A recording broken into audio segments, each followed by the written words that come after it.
La Sociedad Española de Radiodifusión presenta... Ser... ¡Viva la radio! Podcast. Siempre. La temporada de premios va tomando forma. En España aún estamos a la espera de los Goya, pero en Estados Unidos los Globos de Oro y los distintos galardones de la crítica dibujan un panorama abierto y emocionante. En este episodio lo comentamos todo y, como siempre, analizamos los estrenos de la semana, como la película de Gila en la Guerra Civil, el drama de las setas de François Ozon o el documental que ganó en la Berlinale. En televisión, especial sobre 100 años de soledad y cómo Netflix no ha traicionado a Gabriel García Márquez en su adaptación del universo de Macondo. ¡Acción!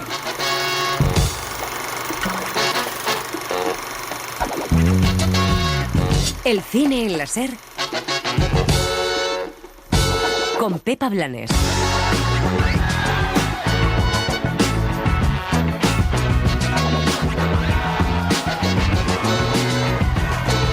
En los últimos años se ha hablado mucho sobre diversidad y representación en el cine y la televisión.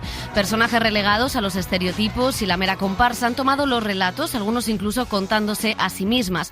Queda camino por recorrer, pero hoy ya no es noticia que haya casi paridad en las categorías de dirección y guión de los Globos de Oro, por ejemplo, o que haya gran representación latina. Sin embargo, todavía hay que cambiar muchas cosas, como demuestra el informe ODA sobre gordofobia. Apenas hay personajes que se salgan del canon de belleza, de delgadez y perfección. Pasa en general, pero más en el caso de las mujeres. Eso da la sensación de irrealidad total, pues no somos como las actrices y actores que vemos en televisión o en las alfombras rojas, que se ha convertido casi en una película de terror con sus posts de Instagram posteriores.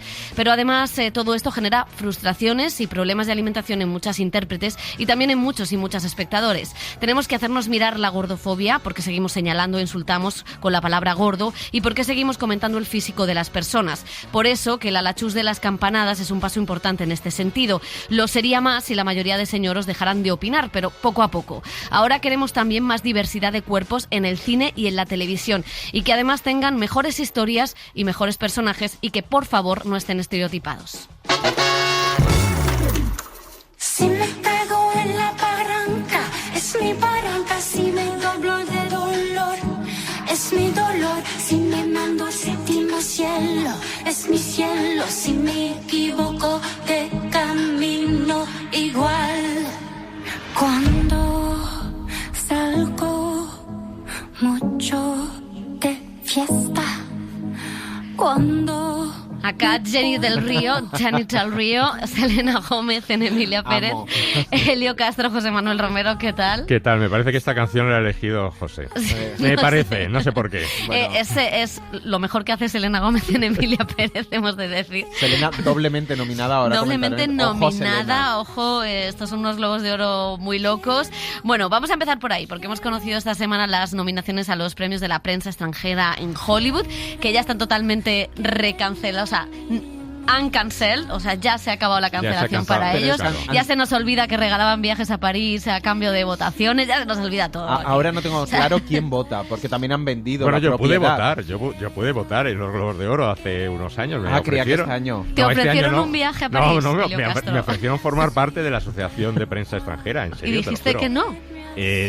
Dije que no, porque me pedían unas cosas extrañísimas y entonces no las podía completar. Un riñón. Y entonces luego lo que pasó es que entre el grupo de periodistas y tal, pues entonces eligieron a los más racializados. Que yo no. Que tú no dabas el perfil.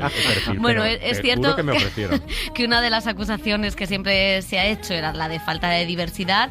Eso se cambió también un poco, como la academia, que ha buscado académicos y académicas pues por todo el mundo, ¿no? Y de procedencias muy diversas. Y eso más o menos se refleja en las nominaciones. Ahora comentaremos si son diversas, si son un poco marco esta casilla y luego marco la otra. Lo que sí sabemos y lo que sí pues a mí me ha hecho ilusión es que la película más nominada sea Emilia Pérez, el musical de Jacques Audiard en español, con Carla Sofía Español, iba a decir, Carla Sofía Gascón, que también está nominada como mejor actriz de comedia. Y la verdad es que, bueno, pues es maravilloso. También está Javier Bardem, ojo al dato, tenemos ahí dos españoles. Es maravilloso que una película que salga de Cannes, que no tenía distribución en Estados Unidos en ese momento, que es un musical sobre un narcotrans, pues de repente sea la película más nominada de los Globos de Oro. Casi la más nominada de la historia no lo es, porque es Nashville.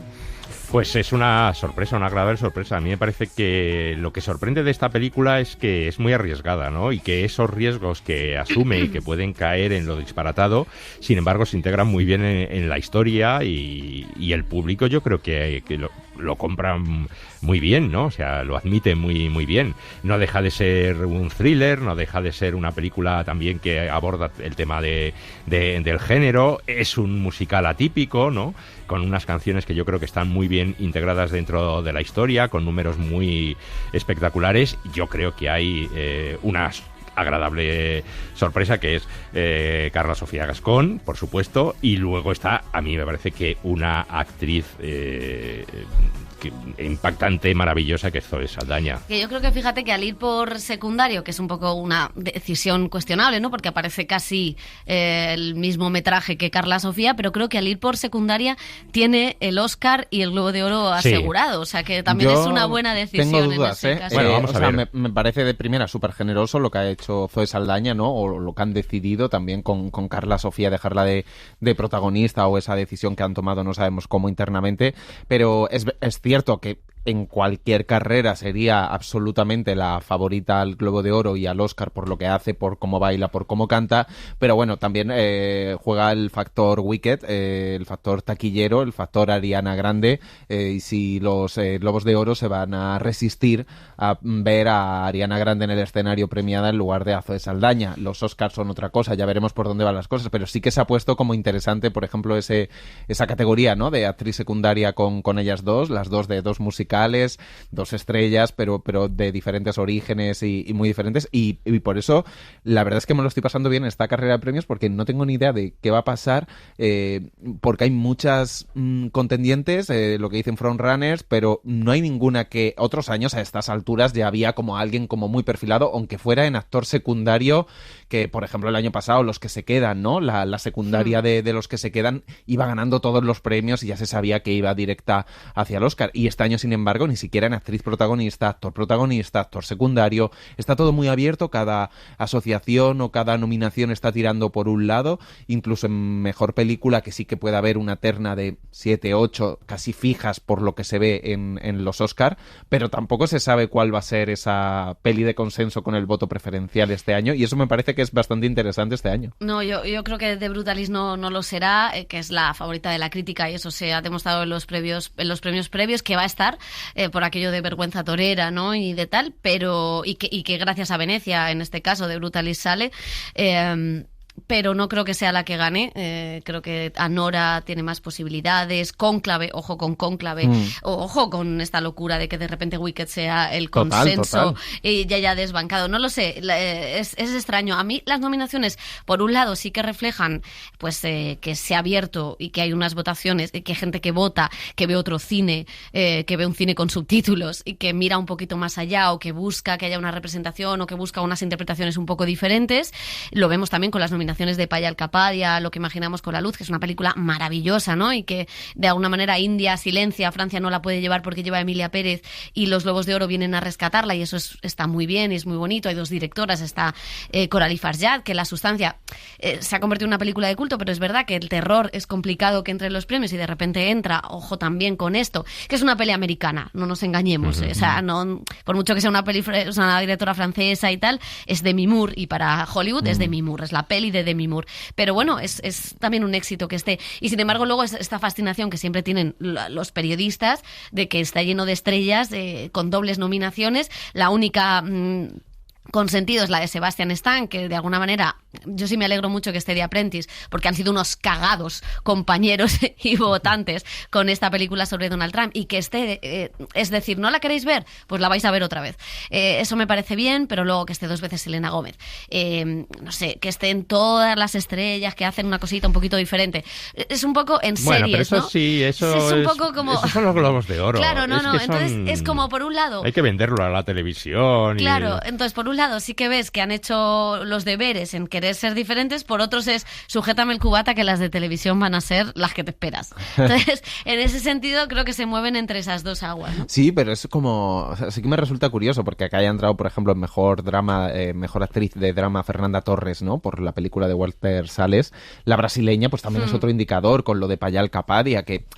la directora india, ha entrado en mejor dirección, donde no está Denis Villeneuve por Dune, que luego la han nominado en drama, con lo cual hay cosas... No les gusta mucho a no los sé qué le globos pasa Villeneuve. o sea, prefieren India que Canadá, pero algo pasa en Estados Unidos. Pero sí que me parecen unas nominaciones súper interesantes, un tanto locas, con alguna inclusión. Por ejemplo, Kate Winslet, que está haciendo campaña por su parte con una película que aún no se ha estrenado, más independiente, pero que ella ha decidido tirar para adelante con esta, pero luego que esté Cynthia Erivo, que están casi todas las favoritas. La cuestión es que este año hay 6 nominadas en cada categoría y son 12. Es decir, 6 de drama, 6 de comedia musical. De esas 12, en los Oscar entran 5. Con lo cual, las tortas son tremendas, claro. Porque, por ejemplo, en el caso de Carla Sofía Gascón, que es una categoría muy reñida, porque la de hombres quizá, Adrian Brody o Timothée Chalamet llevan la delantera. También está Ralph Fiennes, que, ojo, puede dar la sorpresa, esa vía intermedia. Claro, Colman Domingo. O sea, que sí que hay más opción. Daniel Craig por Queer, que se estrena en unas semanas. Pero en la de actriz, que yo sí que veo a Mickey Madison, porque es Anora, se nota que está gustando y es una de las favoritas, y luego Angelina Jolie, que es el premio a la película, porque María no va a tener mucho más espacio, no está teniendo, y Nicole Kidman por Baby Girl, que al final Angelina Jolie y Nicole Kidman, si están nominadas, es casi el reconocimiento a la película, son ellas, esas dos actuaciones. Luego Demi Moore y Pamela, no sé si las narrativas se anulan, es muy interesante, porque son como dos grandes regresos, tal, y ahí también entra Carla Sofía Gascón, que tiene todo su potencial para entrar. Entonces me parece como muy interesante quién va a llegar a los Oscar, quién no. La Academia sí va a ser más conservadora que estos premios tan locos. La crítica por qué va a apostar finalmente. Me parece muy entretenido lo que estamos viviendo, sin una clara favorita como el año pasado, claro, que era Oppenheimer desde el primer momento. No, lo de Emilia Pérez es muy significativo porque, por ejemplo, el guión de Emilia Pérez no tiene... O sea, no es uno de sus fuertes, es la puesta en escena, es las canciones, son las interpretaciones, y sin embargo está nominada a guión, ¿no? Que quizá, o a 2 canciones, que quizá, pues no sé, ese guión podría ser para Pedro Almodóvar. Sí, a mí me ha sorprendido, ¿no? La habitación de al lado como... que no esté, porque los Globos de Oro además es un terreno muy propicio a Pedro Almodóvar. Sí, o banda sonora, que banda es una sonora, preciosidad, guión. ¿no? Bueno, la interpretación, pues ya sabíamos que entre Julianne Moore y Tilda Swinton, pues iba a ser Tilda Swinton, ¿no? La que se llevara, además, con un papel doble dentro no de la hagamos película. spoiler. Pero incluso en dirección es extraño que no esté Pedro Almodóvar, alguien tan querido. Bueno, ¿sabes? sí, o sea, pero en dirección hay también, como hay tanta... O sea, yo creo que aquí era la cosa del guión, ¿no? Porque en dirección sí puedes decir, bueno, pues les ha gustado más Emilia Pérez, ¿no? O les ha gustado más la sustancia y quieren premiar...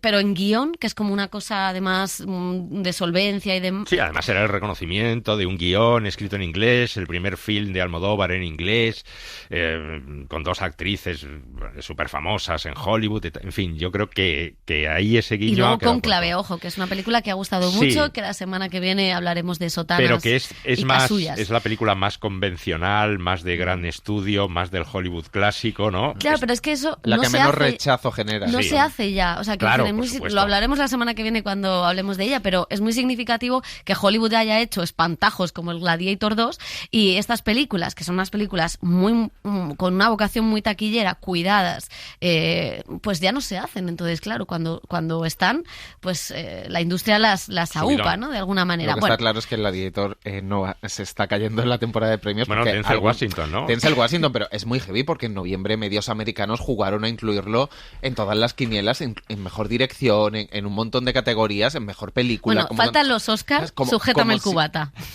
Ya, pero parecía, realmente ahora lo ves, ha pasado solo menos de un mes desde que se estrenó Gladiator en España y lo incluyeron en muchas listas que yo no sé si estaba patrocinado o pagado, que me parece un problema esto de las quinielas, en parte.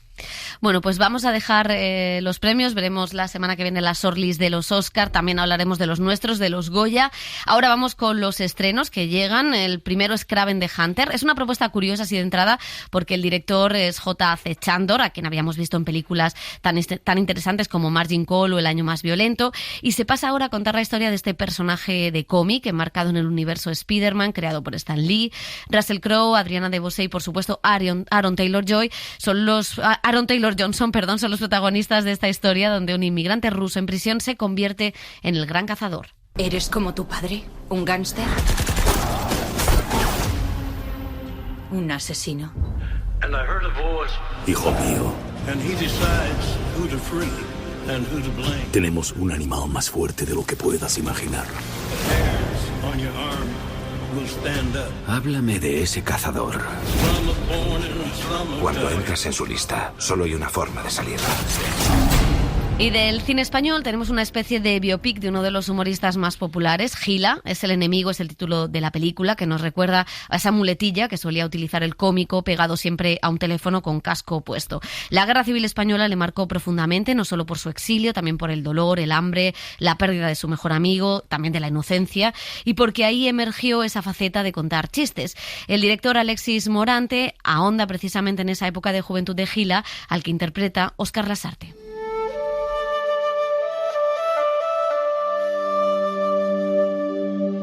Previamente yo tenía muy claro que quería que fuera una mezcla de géneros o una mezcla de tonos. Después lo explicaba también con la palabra comedia y tragedia, sabiendo que es el icono más grande o uno de los más grandes de España de la comedia, el cómico Gila, frente a la tragedia más grande que vivió España, la Guerra Civil. Entonces la tragicomedia ahí se explicaba fácil también. Lo malo de la guerra es que uno no sabe bien ni cuándo, ni dónde, ni nada. No está bien organizada, no te avisan con tiempo de las cosas. Así es complicado que uno pueda reírse tranquilo de algo. Referencias de otras películas, La vida es bella, porque creía que La vida es bella sí retrataba con ese tono melancólico, tragicómico, lo que es la película que yo quería hacer. Jojo Rabbit, que me parecía que cogía muy bien ese tono, El gran dictador, Armas al hombro, o sea, todo lo que es Chaplin. Y después había una película que está en ese tono, que es Diarios de motocicleta, que es por el previo, ¿no? Por el previo al personaje que conocemos todos. De dónde viene el Che Guevara, de dónde viene Gila, y que acabe la película justo cuando parece que ya es el personaje que conocemos. Eso sí, a uno le da tiempo a hacer nuevos amigos, que no todo va a ser malo en la guerra. Aunque con el hambre que pasamos y el mal cuerpo cada vez que escuchamos cosas raras ahí fuera en el bosque, imagínese usted las caras. Yo tenía claro que quería que fuera un actor desconocido. Yo no lo conocía, muy poca gente lo conocía porque él era mago y hacía representaciones cómico, mago muy pequeñitas. Jugaba a favor que nadie conoce a Gila de joven, nadie sabe cómo es. Entonces creía que ponerle a un desconocido al frente iba a mejorar esa compra que hace el espectador al entrar al cine, de decir, vale, este es Gila. Aunque no se parezca físicamente tanto, pero sí tiene todo el espíritu de Gila. La magia y los shows en eventos, bautizo, boda, comuniones, ¿no? Ha sido un poco con lo que he subsistido, pero sí que he estado como haciendo muchas cosas de teatro también, ¿no? Y pues haciendo castings continuamente, que pues el no, lo que nos enfrentamos siempre los actores, y alguna cosilla que sí, también de publicidad y esas cosas, pero que sí, al final la magia ha sido como mi sustento en general, y ahora pues el cambio pues imagínate, para mí es un sueño, encima pues haciendo de Gila, que es un referente y es un ídolo. Al final soy mago, pero también soy monologuista y le debo mucho a la figura de Gila, tanto yo como todos los cómicos. Me hago cargo que somos enemigos, y eso está muy bien, pero que digo yo que estarán ustedes también sin merendar. ¿Qué les parece si van ustedes y nosotros no miramos?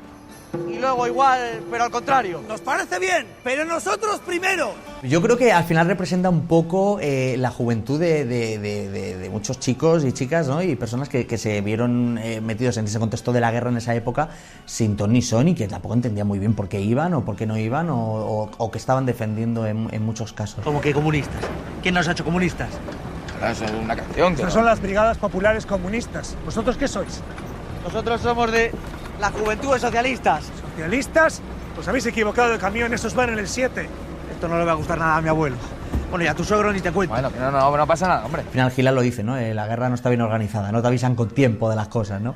Y yo creo que, pues eso, se ve arrastrado por su amigo y tiene esta visión de inocencia, ¿no? Y de decir, dentro de ese conflicto tan duro y tan trágico, es el único que está viendo que no tiene sentido, que nos queramos matar los unos a los otros de esa manera. ¿Tú eres el enemigo? Yo no soy el enemigo, tú eres el enemigo. Y al final yo creo que eso pues está vigente también aún todavía en ciertas guerras y en ciertas situaciones.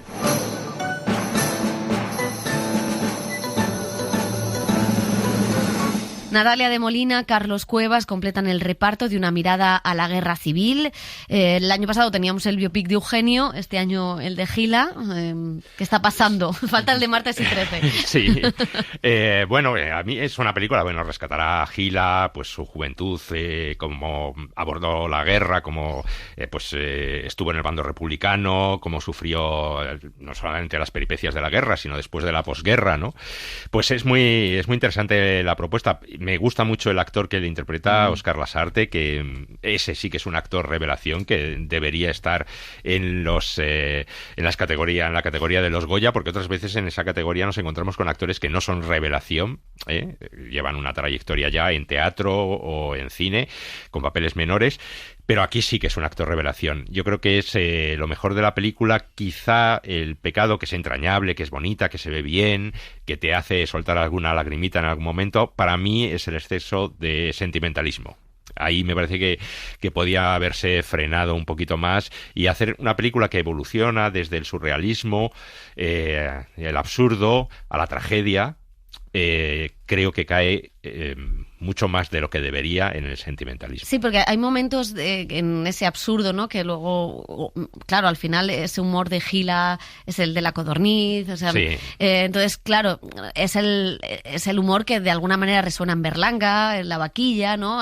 Sí, algunas, en Azcona, de vez en cuando. Entonces, es verdad que ahí, si se hubiera tirado por ese hilo, ¿no? La película hubiera tenido un poquito más de empaque. A mí me gusta, me parece emotiva, me parece que cuenta bien lo que fue aquella generación, la generación del biberón, ¿no?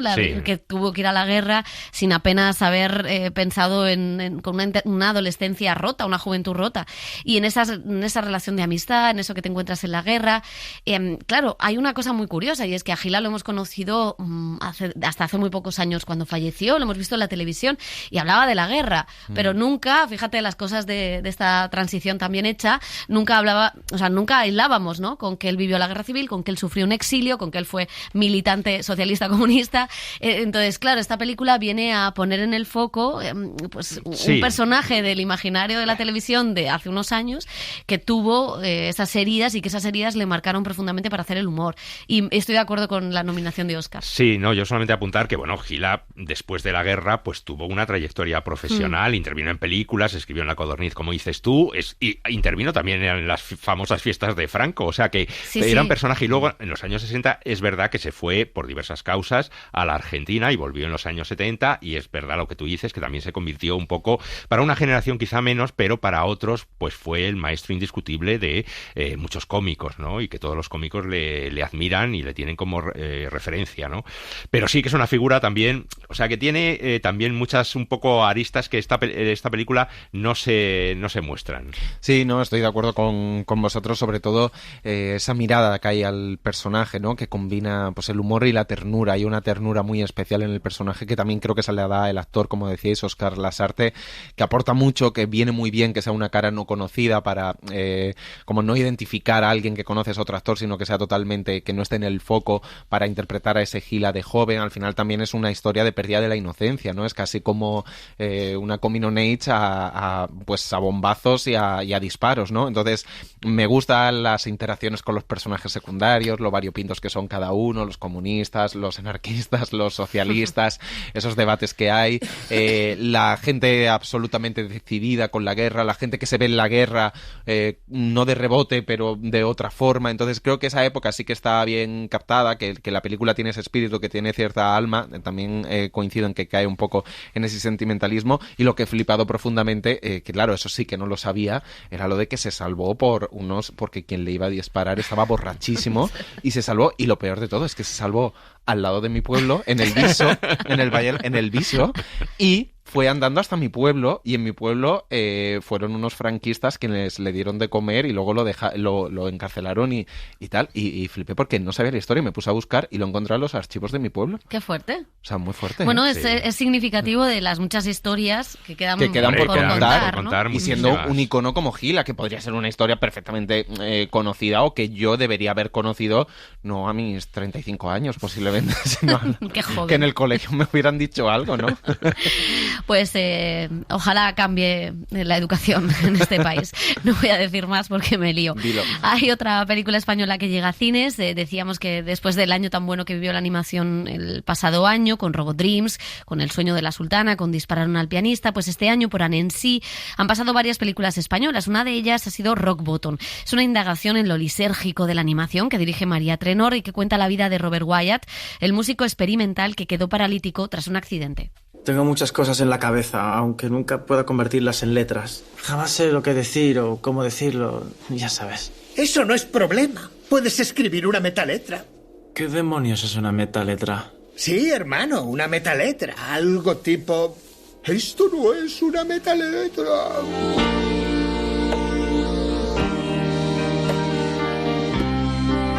Gran parte de la película ocurre en Mallorca. ¿Por qué? ¿Por qué dos personajes de la época hippie, artistas noreuropeos, viviendo en Mallorca, en Della Mallorca? Y es que, claro, es muy loco, pero en la época de los 60 y de los 70, los artistas hippies buscaban, noreuropeos, buscaban su California en las costas españolas. No, jamás estuve en Ibiza. Estaba en Mallorca. ¿En Mallorca? ¿En Mallorca? ¿Mallorca? Ah, sí. ¿Dónde está? Es otra isla, muy cerca de Ibiza, pero más grande y con montañas más altas. Wow, eso está genial, genial. ¿Y hay buena hierba allí? La mejor. Tanta hierba como quieras fumarte. Y lo más curioso de todo es que buscaban la libertad en un país con una dictadura militar.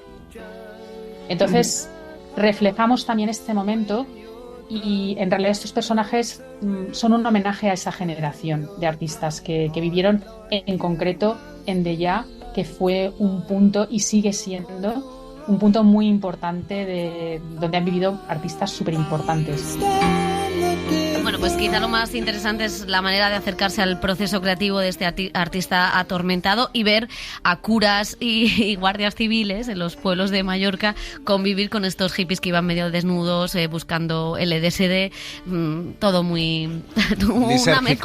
una mezcla muy curiosa. Bueno, vamos con cine francés. El polifacético François Ozon nos trae un drama juguetón, Cuando cae el otoño, donde una tierna abuelita acaba envenenando, o no sabemos si a propósito o no, a su hija. Son varias tramas las que se suceden en esta Francia rural, donde vive esta mujer que tiene un pasado complejo. También el de su amiga es complejo, con un hijo que acaba de salir de la cárcel. Todo empezó con los de las setas, con mi hija. Pero eso podría haberle pasado a cualquiera. Y lo sabe. Sí, pero eso nunca me había ocurrido. La próxima vez tendrá más cuidado. No, ya no recogeré setas. No debe culpabilizarse o castigarse por un accidente, señora Giro. No fue premeditado, ¿verdad? Ozon, que tuvo una tía que envenenó a toda la familia con setas. Sabe de lo que habla. Sabe de lo que habla y reivindica aquí a las mujeres de más de 60. Les da un papel muy interesante, tanto a Hélène Vincent y a Josanne Balasco, que protagonizan la película junto a Louis Sévigné y Pierre Lotin, una película que presentó en el pasado Festival de San Sebastián. Pour moi, c'était important de faire un film sur des femmes âgées parce que je trouve qu'elles sont invisibilisées dans le cinéma. Para mí era importante hacer una película sobre mujeres mayores porque creo que son invisibles en el cine estadounidense especialmente, en el cine francés un poco menos. En cualquier caso, quería darle los papeles principales a mujeres mayores y pensé mucho en una película que hice hace 20 años llamada Bajo la arena, en la que le di el papel a Charlotte Rampling. Y ya en ese momento todos me dijeron que a nadie le interesaría. Las cosas han cambiado mucho, mis heroínas tienen 70 y 80 años. Y quería mostrar que estas mujeres también están llenas de deseo, llenas de vida y que tienen muchas historias. Tienen un pasado y luego también tienen relaciones complicadas con sus hijos, sus nietos. Así que pensé que era un terreno que no se había mostrado mucho en las películas y me aventuré con esta historia. Montré au cinéma et donc je me suis aventuré dans cette histoire. Hay que volver, tengo que cocinar. Sí, ya me contarás. Sí, te contaré. Sí. Habrá mucho que contar. Oui, c'est vrai que la sexualité des femmes est très invisibilisée à partir d'un certain âge. La sexualidad de las mujeres es muy invisible a cierta edad porque queremos que las madres se conviertan en santas. Y no, las mujeres no son santas, también tienen derecho a tener una vida y una sexualidad complicadas y complejas. Esto es algo que quizá esté cambiando ahora mismo. En cualquier caso, para mí era importante romper el cliché de la abuela del pastel perfecta. Detrás de los ancianos hay personas que han vivido experiencias. Siempre nos sorprendemos cuando vemos una película de un viejo nazi que tiene 98 o 100 años y nos decimos, pero parece amable. Hace 3 años, hace 70, hace 60, era nazi, así que quizás todavía lo sea. Es así, tendemos a idealizar a las personas mayores, ten cuidado con las personas mayores. Ese es el mensaje de la película. Faites attention aux personnes âgées, c'est le message du film. Conocemos su puto pasado, ¿eh? Como el de tu madre. Trabajaban juntas. ¿Es que no te molesta un poco su historia? La place de la grand-mère est très dure dans la famille, parce que El lugar de la abuela en la familia es muy difícil porque tiene una relación muy fuerte con los niños pequeños, pero solo puede verlos si su hija acepta o su hijo acepta, así que tiene que encontrar su sitio. Y a menudo para una abuela es una alegría tener cerca a su nieto o cuidarlo, pero todo depende siempre de los padres, así que la relación es complicada. Tienes que saber cómo ocupar tu lugar. En este caso es una abuela que adora a su nieto, que le gustaría pasar tiempo con él mucho más, y cuando te lo llevas es horrible, es como el final de su vida, porque eso es lo que la mantiene con vida al final. Y este suele ser el caso de los abuelos cuando hay un niño pequeño. De repente la vida comienza de nuevo y es algo muy poderoso. Cuando hay una relación difícil con los hijos, casi se convierte en un medio de chantaje y en una relación tóxica. Y tóxica de relación. ¿Sabe? Me siento fatal. Yo preparé la comida. Sí, lo sé, esto a veces pasa. Pero tendrá que ir a comisaría para declarar. ¿A la comisaría? Sí, se lo aconsejo, o si no irán a su casa, porque al tratarse de un envenenamiento, abren una investigación. Ah, sí, claro. J'ai vécu une histoire particulière parce que j'avais une tante qui avait organisé un repas de famille. Tenía una historia particular porque una tía organizó una comida familiar, recolectó hongos y toda la familia se puso mala. Algunos incluso fueron al hospital, excepto ella porque no se los había comido. Así que todos se preguntaron si nuestra tía no habría intentado matar a toda la familia. Y cuando era niño disfruté mucho de esta historia. La guardé en mi cabeza y adoro a esta tía por intentar arruinar a toda la familia. Pero bueno, después de eso sabemos que solo se necesita un hongo tóxico para contaminar una sartén entera. Así que tal vez sea de forma inconsciente, tal vez no. Es un poco como en la película. C'est un peu comme dans le film. Bueno, Ozon sobrevivió, empezó a hacer películas y hasta aquí. Esta es su historia. Decían que era un Ozon menor. En San Sebastián ganó guión y actor de reparto. Hablaba de Romer, se ha vuelto romeriano. Bueno, sí, es un poco diferente a otras que aborda otros temas, por ejemplo, el derecho a morir dignamente, ¿no? Pues ha tenido musicales, ha tenido películas también más polémicas, ¿no? A mí me gusta cuando se pone petarda. Sí, ha acusado al clero de pederastia, en fin, tiene películas muy incluso la potentes, anterior, Mi Crimen, sí, la que era esta de los años 30, esa comedia que tenía, se veía muy bien. Sí, es que la verdad es tan prolífico este hombre que casi hace una película al año, ¿no? A lo Woody Allen, ¿no? Esta te desconcierta, ¿no?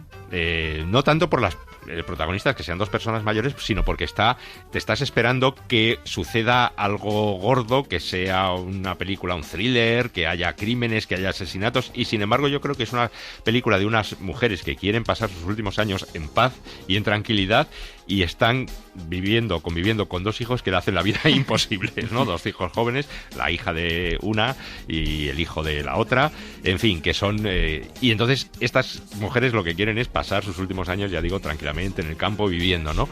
Y ahí está, yo creo que es lo curioso de la historia, que nunca sabes por dónde va a salir y cómo te va a sorprender, y si va a estallar el conflicto en algún momento, ¿no? Y sin embargo, pues la película va sucediendo, va pasando, y te vas quedando siempre con ese interrogante. Bueno, pero ¿qué va a pasar aquí, no? ¿Qué va a hacer ahora? ¿Qué va a hacer ahora? A mí, yo sí que lo leí como un Ozon menor, y de hecho la película me dejó bastante fría. Pero es cierto que después, repensándola, creo que y preparando las entrevistas y demás, creo que sí que es una película que tiene temas interesantes y que los trata de una manera muy curiosa. La edad de las dos protagonistas, el pasado que tienen, un pasado erótico festivo que no vamos a desvelar, ¿no? que también habla de la culpa o habla de la relación con esos hijos o de su posición en la sociedad y ese retiro que se han ganado, ¿no? Y que están ahí. Me parece muy interesante esa dimensión. También me parece que las relaciones familiares o la idea de la segunda oportunidad, de los prejuicios en torno al quien sale de la cárcel. O sea que hay temas que me parecen bonitos y luego me gusta que se salga del París urbanita y se vaya a ese campo o a esas provincias, que también luego lo veremos en la película de Giraudy. Me parece que luego la película tiene cosas interesantes, que es un noir que se ve bastante bien y que tiene cosas graciosas o elementos de otros géneros, pero sí que reconozco que en un primer momento dije, uff, qué bajón, ¿no? Bueno, es que yo creo que se pasa de mezclar cosas, es decir, le va añadiendo, aparte del juego, con el thriller y el suspense en parte, ¿no? Porque qué va a pasar, se va a descubrir la verdad, nos estamos mintiendo, nos autoengañamos, porque al final es una película, como decía Pepa, el relato básicamente es de segundas oportunidades, pero también seguir adelante, y estoy en un momento, aunque tenga 70 años, lo que me queda de vida los quiero disfrutar a toda costa. También quiero disfrutar de mi nieto, quiero disfrutar de mi hija. Si mi hija lo pone complicado, bueno, puedo mirar para otro lado si pasan cosas o no pasan cosas, porque al final yo ya he tenido una vida y no estoy aquí para sufrir a esta edad. Entonces, sobre todo me gusta, aparte de las protagonistas de esa edad, que es súper interesante que las pongan en el centro de la trama, que no es condescendiente con esas protagonistas. Lo decía en uno de los cortes, de siempre que vemos una película de nazis con 90 años, decimos, ay, pobrecito, como eso. Dice, pues no te fíes, porque seguramente sigas siendo nazi. Pues decía, pues esta película es un poco, no te fíes de las personas mayores, de las ancianas y de las abuelas, ¿no? También desmontar ese, como si las abuelas fueran todo ternura, y que lo pueden ser, pero que también tienen sus vidas y que tienen sus intereses y que pueden jugar en el juego de la vida. Y eso es lo que más me gusta. Luego creo que se pasa de giros, de un poco de intriga, de qué va a pasar, de cuando va a París, ese momento. Creo que intenta mezclar demasiadas cosas y es un Oson menor. Bueno, pues Oson tendrá película el año que viene, nos alegraremos de que vuelva. Si quieren pasar una tarde de Manta llevándosela al cine, es una buena opción. Y les recomendamos también Dahomey. Es el Oso de Oro que logró Mati Diop, la directora francesa de origen senegalés. Indaga en este documental en la colonización, en sus desafíos y sus consecuencias. Y lo hace dando voz a una de las 26 esculturas originarias que Francia decidió devolver a Benín, al actual reino de Dahomey, en 2021, tras haberlas robado en el siglo XIX. Es un documental donde, como pasaba en su ópera prima, lo fantasmal y lo político dominan el relato.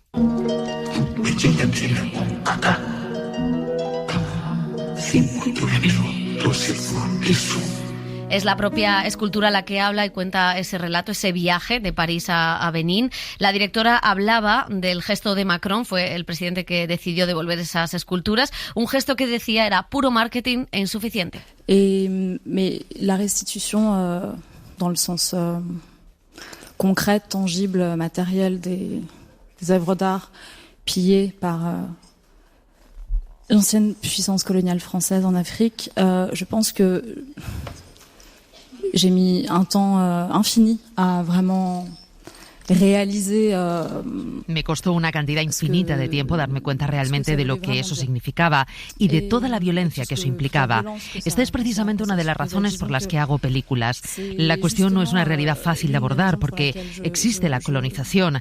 Han fluido tanto en el proyecto colonial y creo que su objetivo es precisamente borrar la violencia.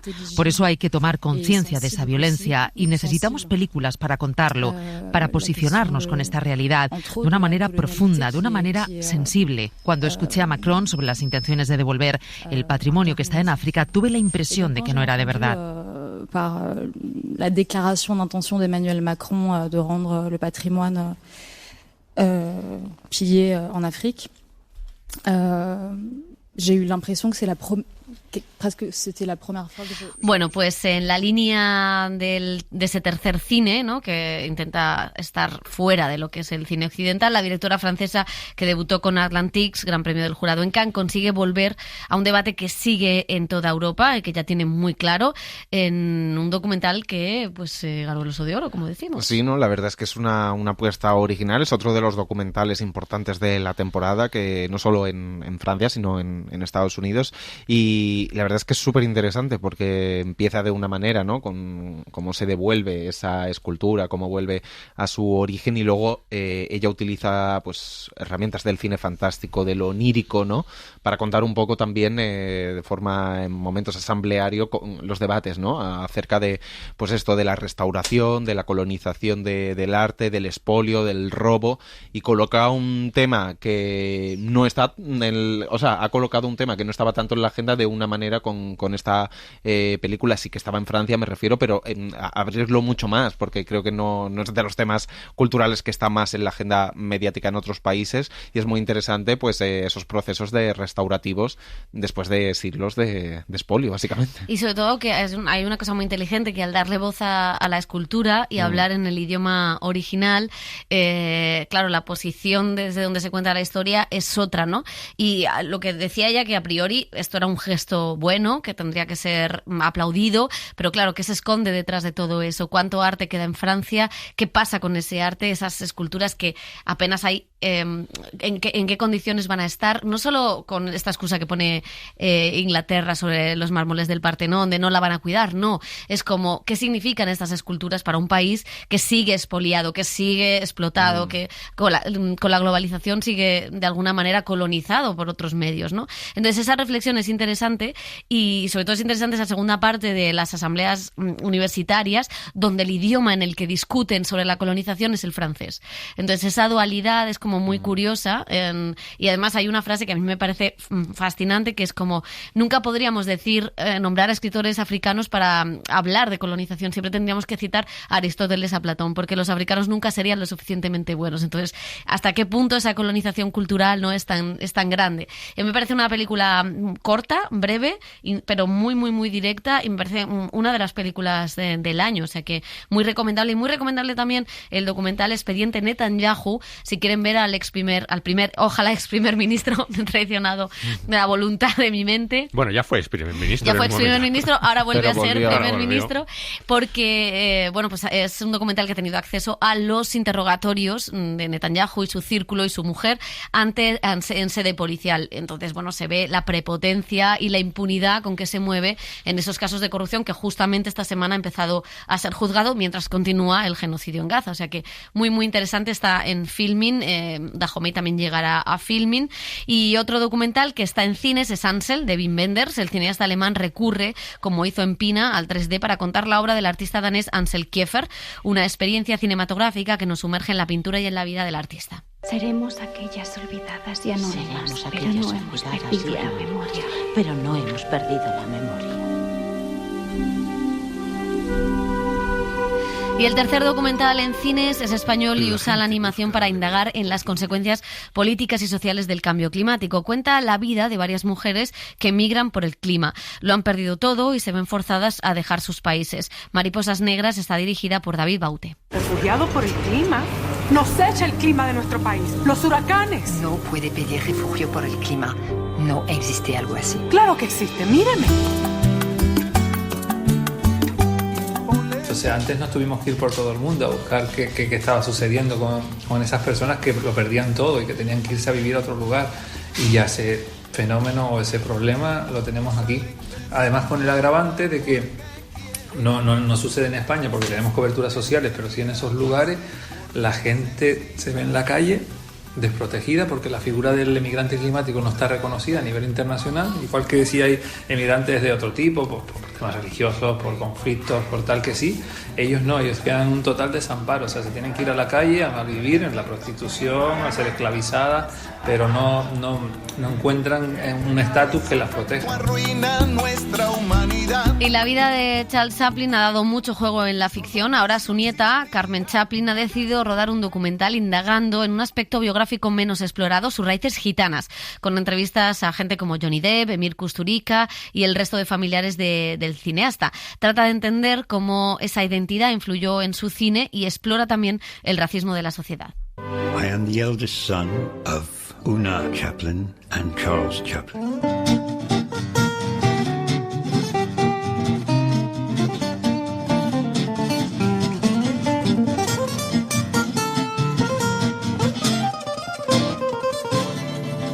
Something about working the streets I like. It's the tramp in me, I suppose. El cine en la SER con Pepa Blanes. Muchos años después, frente al pelotón de fusilamiento,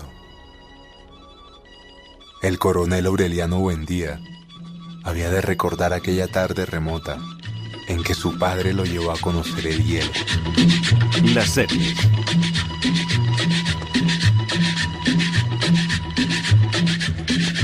Con permiso del Quijote, este es uno de los comienzos más famosos de una novela en español, Las primeras palabras de 100 años de soledad, de Gabriel García Márquez, novela que fue toda una revolución en el boom latinoamericano, obra cumbre del realismo mágico, un término que por cierto no gustaba al Nobel colombiano, y en ella contaba las andanzas de una familia, los Buendía, en un lugar, Macondo, en el norte del país, en pleno Caribe. Esa novela es ahora una serie de televisión, el gran estreno de Netflix, América Latina, una superproducción 100% hispana, 90% colombiana.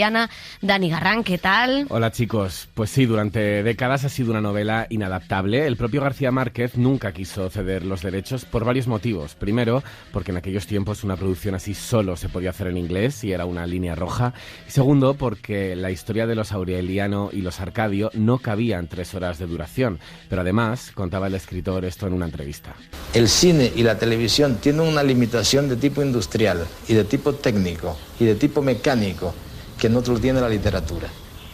Entonces, por eso yo dije alguna vez, en una época de pleito con el cine, porque yo he dicho siempre que mi relación con el cine es la de un matrimonio mal avenido, que no podemos vivir ni juntos ni separados. En una época de pleito con el cine yo dije que yo había escrito 100 años de soledad contra el cine. Ahora, con el boom de las series, con el apogeo de la industria audiovisual en América Latina y con el escritor fallecido, han sido sus hijos, el cineasta Rodrigo García y su hermano Gonzalo, en una decisión controvertida, los que han dado el visto bueno y han supervisado esta adaptación, la primera de 100 años de soledad, en una serie que, como decíamos, estrena Netflix y que cuenta con producción al 90% colombiana y al 100% hispana. Serán 16 capítulos divididos en 2 temporadas. Tenemos ya la primera, en la que nos sumergimos en ese universo tan especial de Macondo. José Arcadio Buendía soñó esa noche que en aquel lugar se levantaba una ciudad ruidosa, con casas de paredes de espejo. Preguntó qué ciudad era y le contestaron con un nombre que nunca había oído, que no tenía significado alguno, pero que tuvo en el sueño una resonancia sobrenatural. Macondo.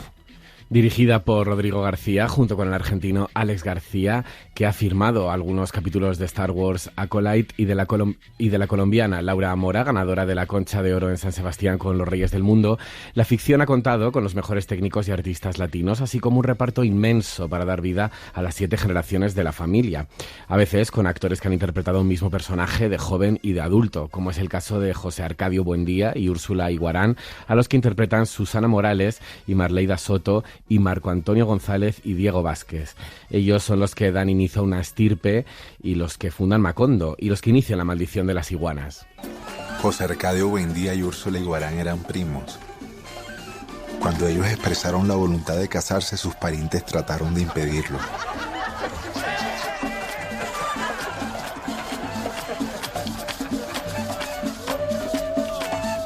Tenían el temor de que aquellos saludables cabos de 2 razas secularmente entrecruzadas pasaran por la vergüenza de engendrar iguanas. Los 100 años de Macondo sueñan en el aire.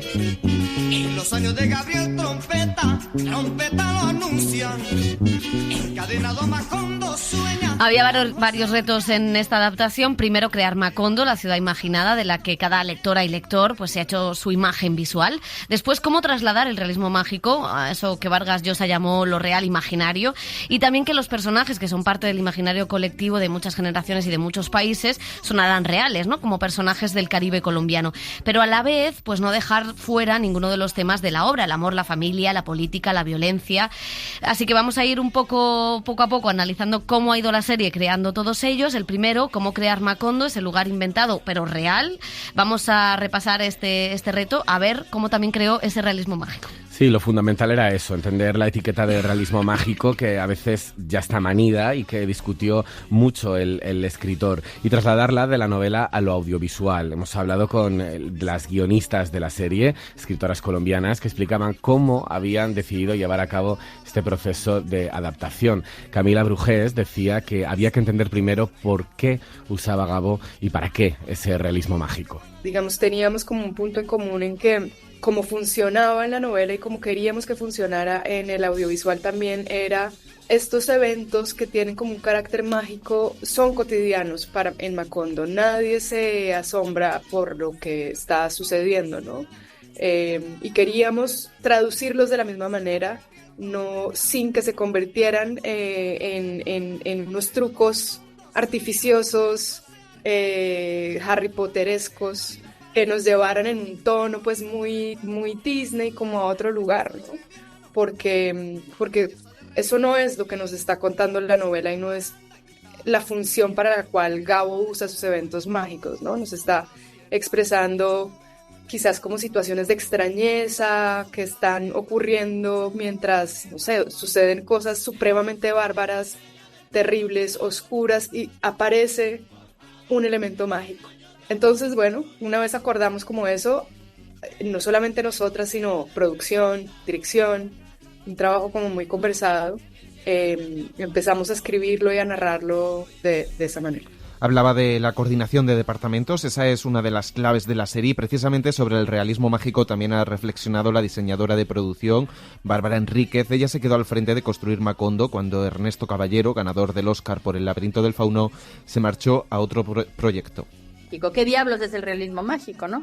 El realismo mágico es la realidad de ocurren cosas extraordinarias, ¿no? O sea, esa es la sensación. Entonces, por eso nosotros, digamos que visualmente es prácticamente una serie de época, ¿no? Es tratada como una serie de época histórica y donde ocurren cosas como lluvias de flores, como mujeres que se elevan y se pierden en los aires, como, ¿no? O sea, como esas cosas que en teoría no pasan en la realidad, las mariposas que persiguen a una persona, o sea, pero que están ahí, que son absolutamente reales, los fantasmas son reales, todo es real, ¿no? Y esa es, pues, digamos, nuestra directriz para tratar la estética de nuestra serie.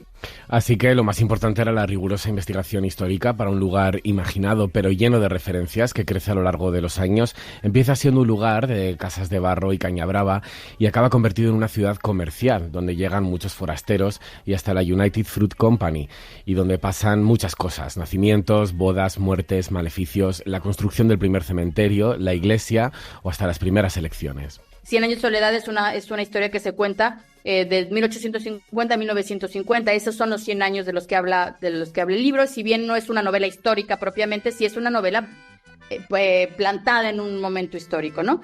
Entonces, bueno, pues hizo una investigación gigante de todos los temas posibles, de arquitectura, de vestuarios, de usos y costumbres, de música, de materiales, de lo que te imagines. Se ha hecho ¿no? Hicimos investigaciones. Al mismo tiempo empezamos a dibujar. Pues la idea es, o sea, uno se imagina cosas, hablas con los directores, te dicen más o menos lo que ellos también tienen en la cabeza y empiezas a diseñar. Y los diseños, el primer momento del diseño son el concept art, que les decimos nosotros, y a partir de ahí empiezas a generar todo visualmente cómo se va a construir esto. El pueblo va caminando, igual que la casa de los Buendía, que acaba afectada por el estado de ánimo y las vivencias de los personajes, el amor, las relaciones de incesto, las muertes, la enfermedad y la huida de los hijos. Primero José Arcadio, después Aureliano, las guerras, pero sobre todo la casa representa al personaje de Úrsula Iguarán, la matriarca. La casa Buendía es un poco Úrsula al principio. Si Úrsula es feliz, la casa es feliz. Si Úrsula se deprime, la casa se deprime. Si entra el luto, la casa, todo lo que ocurre, ¿no? Si Úrsula envejece, la casa envejece. Y después se pasa a ser Fernanda del Carpio. La casa se oscurece, la casa se vuelve más fría, la casa se vuelve, ¿no? O sea, más severa. Y el diseño de esa casa está hecho para eso, está hecho para ir creciendo en el tiempo, cronológicamente en el tiempo, pero con todas sus subidas y bajadas y redecoradas y, ¿no? Y entonces, bueno, pues filmar eso es súper complicado porque es un mismo set que tiene que ir cambiando. Entonces se firma cronológico, se separa para que mientras se está filmando Macondo, por ejemplo, la casa se transforma luego regresamos a filmar la casa, salimos otra vez, se vuelve a transformar, volvemos a filmar y entonces la casa va cambiando.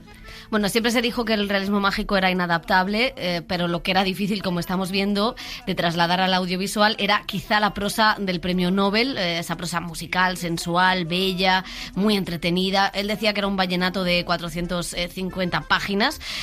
Por eso el guión quiso conservar parte del narrador de la novela, como hemos ido escuchando, añadiendo también los diálogos de los personajes, algo que fue muy complicado de hacer, como nos cuentan la guionista Natalia Santa, que explica precisamente cómo construyó esos diálogos. Que la voz en off tenía que llegar a apoyar esto y a darle este sentido poético y este tono, pero no a hacernos el trabajo, ¿no?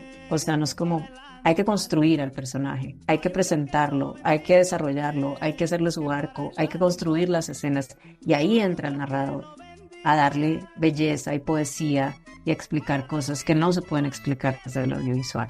Y los diálogos, aparte de todo lo que les pasa, de cómo se definen, de todas las pistas que va dejando García Márquez, o más bien el narrador de la novela, sobre cómo son estos personajes, era pues lo que nos daba, era nuestro insumo para poder ponerlos a hablar cuando no teníamos el diálogo de referencia exacto.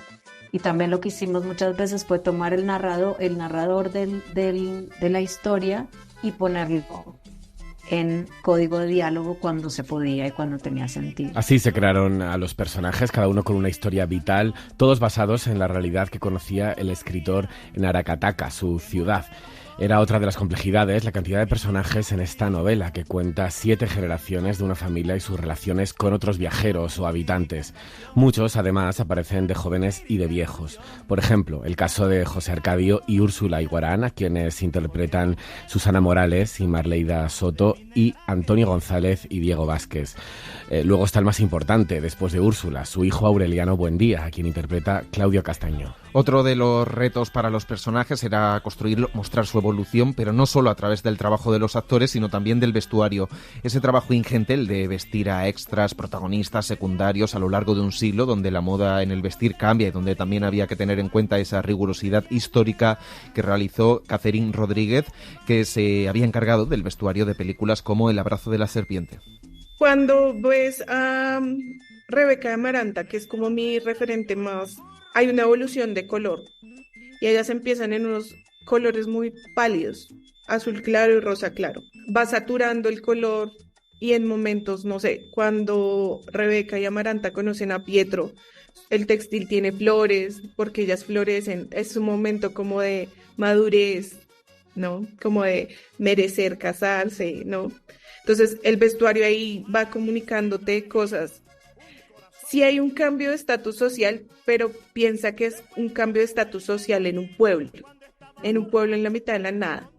Si bien tocan parte, no sé, empieza la moda del polizón, por ejemplo, pero yo no tengo polizones marcados en ellas, tengo polizones marcados en las Moscote. Y una cosa curiosa es que los lectores y lectoras pues siempre hemos leído 100 años de soledad acompañados de un árbol genealógico para saber que Aureliano o que José Arcadio hacía tal o cual Menos cosa mal. o le pasaba lo que fuera o de dónde salía Remedios la Bella. Bueno, pues ese árbol lo usó, pero de otra manera, esta directora de vestuario. Y tengo unas paletas de color muy marcadas por personaje, también una mixtura de un personaje del que salen 2 personajes colorimétricamente. Sí tengo mi árbol genealógico y lo tengo en color.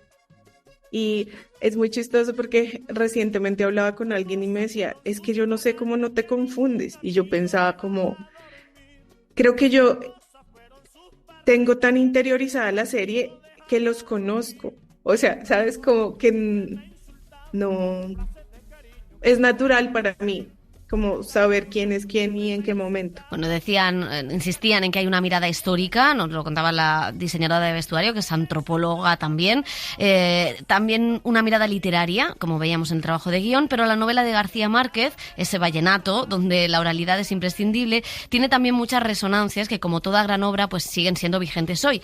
Es el tema político, por ejemplo, la metáfora que la novela ejerce a través de la familia de Macondo con lo que vive la sociedad colombiana. En Macondo, primero hay una sociedad sociedad horizontal que no tiene contacto con el exterior hasta que llegan Melquíades y el resto de feriantes que ejercen una fascinación en José Arcadio y cambian el devenir de la ciudad trayendo la ciencia. Durante siglos los humanos han intentado escrutar los cielos para descifrar la Tierra. Tenga. La ciencia está eliminando las distancias.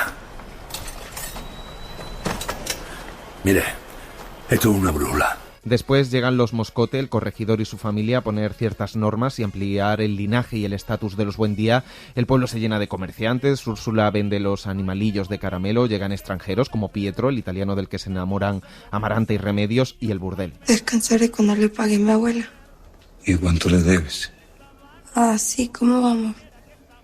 70 hombres por noche. Y la perspectiva de género, esto que veíamos en el caso del burdel, es algo que incorpora de una manera muy sutil y sin cambiar nada del texto original la serie, que tiene como directores, como decíamos, al argentino y a la colombiana Laura Mora. Decían los guionistas que eso es algo de lo que más orgullosas se sienten. Entre mis primeras lecturas de 20 años ha cambiado mi mirada y ha cambiado la percepción que tengo, sobre todo específicamente con los personajes femeninos, sobre todo con las dinámicas familiares y los roles familiares. Tengo otra perspectiva, sobre todo con la historia de Colombia, que para mí en ese momento no era tan clara y ahora siento que es un documento que nos está narrando como país y como sociedad de una manera muy clara y muy lúcida. Entonces mi mirada sobre la novela ha cambiado y he encontrado cosas que antes no había visto y puedo juzgarla desde otro lugar. Pero creo que siempre va a ser vigente por la naturaleza misma de las historias que cuenta y cómo se acerca a esos personajes y a esa realidad. Ocurren también cosas que pasaron en Colombia, la llegada de la religión y su poder, que solo pone en duda a José Arcadio cuando empieza a hablar en latín, o las primeras elecciones en plena división del país en rojos y azules, liberales y conservadores. Cuando termine el sargento, sella la urna y mañana la mandamos a la capital para el escrutinio. Si yo fuera liberal, eso sería una razón para ir a la guerra. Hombre, Aurelito, si tú fueras liberal, aunque fuera mi yerno, jamás hubieras visto esto. La historia de una familia es también la historia de una sociedad, que es la sociedad colombiana, pero insistían las guionistas, es también la sociedad latinoamericana. Si existe una maldición, que es bonito, la maldición no es solamente la de la familia, que tiene una maldición por juntarse entre ellos, por cruzar, digamos, el tabú del incesto y demás. La maldición de convertirte en el tirano de tu propio pueblo, ¿no? De convertirte en un villano cuando tu alma, cuando nació, era iluminada, ¿no? Que es lo que le pasa al coronel, pero también le pasa a Arcadio, y son como todos estos hombres que inicialmente eran muy bellos y muy luminosos y terminan siendo los bárbaros que masacran a su propia gente en Macondo. Eso es lo que nos pasa a Colombia y seguramente a los latinoamericanos a nivel político. Y la respuesta del pueblo en Colombia no ha sido un pueblo que se levante, digamos, con una magnitud como lo han hecho otros pueblos a tumbar un estado. En Macondo, efectivamente, el coronel Aureliano Buendía trata de hacerlo. Pero el pueblo en general responde de una manera mucho más folclórica. Entonces, por ejemplo, cuando les quitan, cuando llega el primer gobierno conservador y le quitan los cuchillos a las señoras para cocinar, la revolución que se arma es porque las mujeres no tienen con qué cocinar, ¿no? Y hay una traslación sobre como qué es lo importante acá, lo que nos está jodiendo, lo que está jodiendo el Estado y esas primeras violencias es el flujo normal de la vida, de esa vida caribe que es mucho más fresca, espontánea y fluida. Y yo creo que esa es como también una maldición, un atributo y un problema colombiano, ¿no? Como tomarse las cosas de una manera folclórica, ligera, pero también para poder seguir subsistiendo en medio de la locura y de la violencia. Pasan cosas en la vida política, social, colombiana o en el mundo, que todo el tiempo nos estamos diciendo, mira, 100 años de soledad, mira, como en la novela, mira, ¿no? Esta genialidad de García Márquez, del tiempo cíclico, de cómo todo se repite, de cómo parece que nos estamos repitiendo, pues sigue pasando, ¿no? En Colombia, desde el punto de vista político, sigue pasando. Creo que esa capacidad de retratar la miseria humana, de retratar el espíritu humano en lo más maravilloso, poético y profundo, pero también en lo más banal, macabro y sórdido, es lo que hace que sea vigente siempre, porque desnuda al ser humano como toda grande obra. Bueno, pues veremos si se convierte todavía en más universal esta nueva traslación de Macondo a la gran pantalla. Solo decir que en el junket estaba el New York Times, cosa que no suele ser habitual en los junkets de televisión de una serie latinoamericana, con lo cual muestra un poco exacto, la dimensión de lo que esta obra significa y de lo que significa esta adaptación, que a mí me ha gustado mucho, Dani Garrán, no sé... A mí también, me parece que es una gran adaptación, creo que recoge muy bien el espíritu de Gabriel García Márquez y de la novela, y que cuando Netflix hace las cosas bien también hay que decirlo, ¿no? Sí, sobre todo porque Netflix tiene muchas cosas malas, pero hacer una premiere en La Habana de esta serie, o sea, que Netflix haga una premiere en La Habana, la verdad es que ya es un hecho muy significativo. Lo siguiente será un McDonald's en el malecón, pero todavía no hemos llegado a eso, por suerte. Y no solo, o sea, como que la adaptación no solo está bien y creo que recoge el espíritu, siendo lo difícil que es y que cada lector se haya imaginado un Macondo o lo que fuera, sino que incluso me gusta mucho que cada capítulo es casi un capítulo cápsula, va avanzando la historia, pero como que va dando el testigo a diferentes personajes o va abriendo las tramas muy bien, y me gusta como también un capítulo tiene su propia identidad en el que tú desarrollas esa curiosidad por los nuevos personajes y por los que ya están y cómo van evolucionando. A mí me gusta que, es verdad que cuando habla el narrador hay muchas veces que dices, cállate, quiero seguir escuchando el texto original de García Márquez, ¿no? Porque tiene esa belleza, tiene esa manera de contar las cosas o de explicar cualquier maleficio, cualquier cosa de una manera brillante. Y es cierto que a veces los diálogos pues quieres seguir el narrador, pero sí que creo que está muy bien intercalado, que era muy difícil que el narrador funcionase, que era difícil cuidar hasta el mínimo detalle, y luego sí me parece muy interesante la reactualización de cosas. Pues es una novela de su tiempo, de un señor de 60 años, donde bueno, pues había muchos dejes que podían resonar raros, sobre todo en cuestiones de género, ¿no? Hoy en día.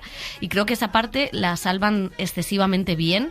Creo que los actores están estupendos y creo que se nota el cariño y el cuidado y el respeto con la que han hecho esta adaptación, que evidentemente nunca será como leer la original, pero yo creo que Gabriel García Márquez podría estar orgulloso de lo que se ha hecho, y eso es lo mejor que se puede decir sobre este proyecto.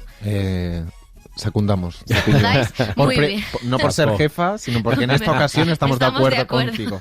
Bueno, pues decíamos que eran 90% colombiana y un 10% hispana. En ese 10% hemos escuchado mexicanos, argentinos, hay también españoles, 3 concretamente: Irene Blecua en el montaje, Laura Pedro en los efectos especiales, encargada de que levite el cura, por ejemplo, y Moreno Borja, el actor que estuvo nominado al Goya por Carmen y Lola. A mí fíjate que me pasan cosas tremendamente increíbles. A mí mañana me dicen, no me gusta el fútbol, pero mañana me dicen que voy a entrenar al Barça y ya me lo creería. Digo, pues seguramente. Esto me pasa porque, bueno, a raíz de, como bien sabes, Carmen y Lola, por accidente, todo, de pronto me veo nominado a un Goya. Yo en mi Instagram tenía 2 me gustas, uno era el mío y otro era el de mi hija, que le decía, dale al corazoncito que se ponga rojo. Entonces, un caos. Y bueno, estoy en Barcelona trabajando con la empresa de seguridad y me llega un viernes. Fue todo súper rápido, porque luego me contaba Alex, que luego te lo voy a contar, cómo fue el proceso de casting de Melquiades.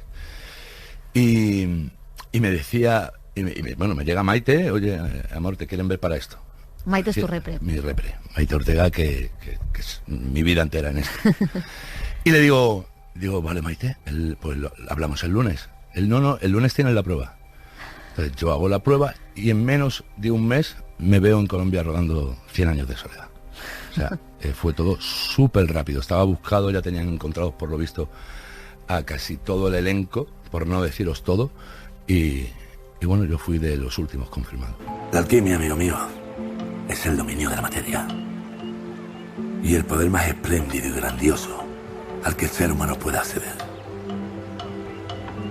Después de esto, solo Dios. Fue un proceso, nunca mejor dicho, mágico y real. Fíjate, qué paradoja, ¿no? Tuve poco tiempo, es cierto, pero Alex García, el director, con el cual yo he hecho una amistad tremenda, me ayudó mucho, junto con mi compañero Diego Vázquez y Marcos, que son José Arcadio Buendía, en las dos etapas. Y nos reunimos mucho, queríamos crear el vínculo fuera y dentro de set. Y yo tenía algo muy claro. Melquíades, en la primera secuencia, o en el libro incluso, donde aparece llegando a Macondo con su feria, su familia, yo quería transmitir y captar, ser capaz de que el espectador viera, era algo muy común, un gitano llegando con su feria a un pueblo, pero lo que quería es que se viera la gran calidad desde el principio humana de ese hombre, pero a la vez nunca sin perder de vista y de fondo teniéndola ese aura, ¿no? ese misterio que encierra Melquíades, esa sabiduría. Era consciente de que era 100 años de soledad, de la magnitud tan grande. Dejé mucho atrás, dejé la empresa durante 6 meses que yo estuve en Colombia rodando. Dejé a mi familia, que nunca, para mí, lo primero mi familia, dejar a mi familia durante 6 meses, como bien sabéis yo soy gitano y yo no sirvo a mí no me han educado para irme de mi casa 6 meses, no me han educado para eso, no va en mi cultura, pero claro, sabíamos que era 100 años de soledad y tuve que hacerlo con mucho miedo, pero luego también dije, no, hablando con Ale, le dije, yo voy a disfrutar esto. Yo estoy aquí y lo voy a disfrutar a tope. Y es lo que hice.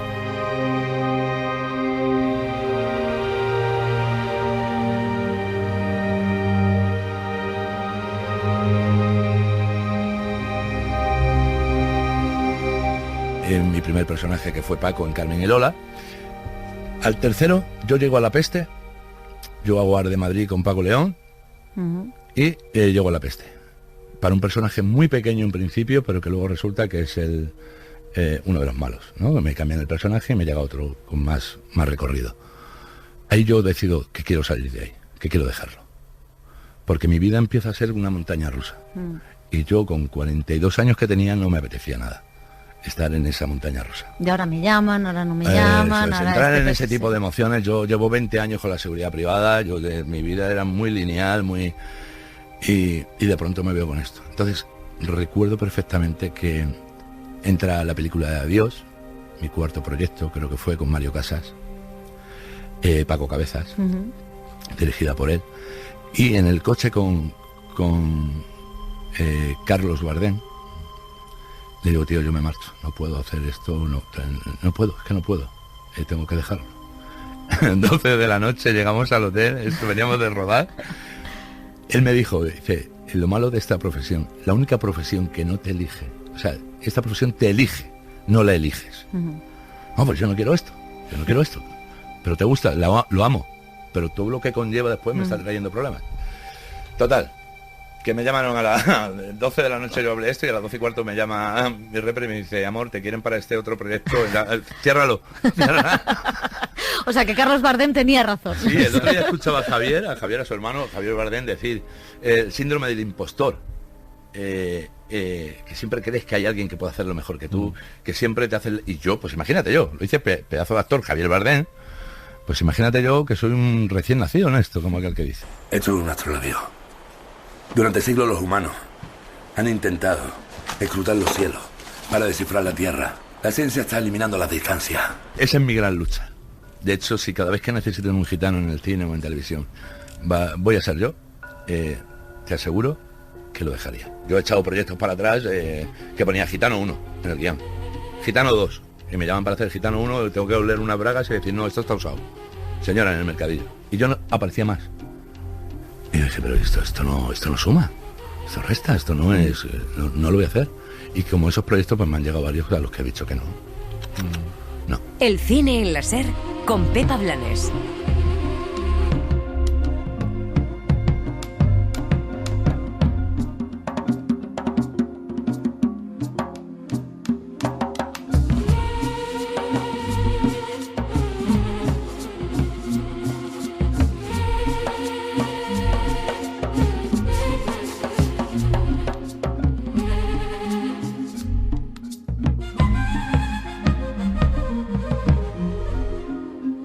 Suscríbete al Cine en la SER.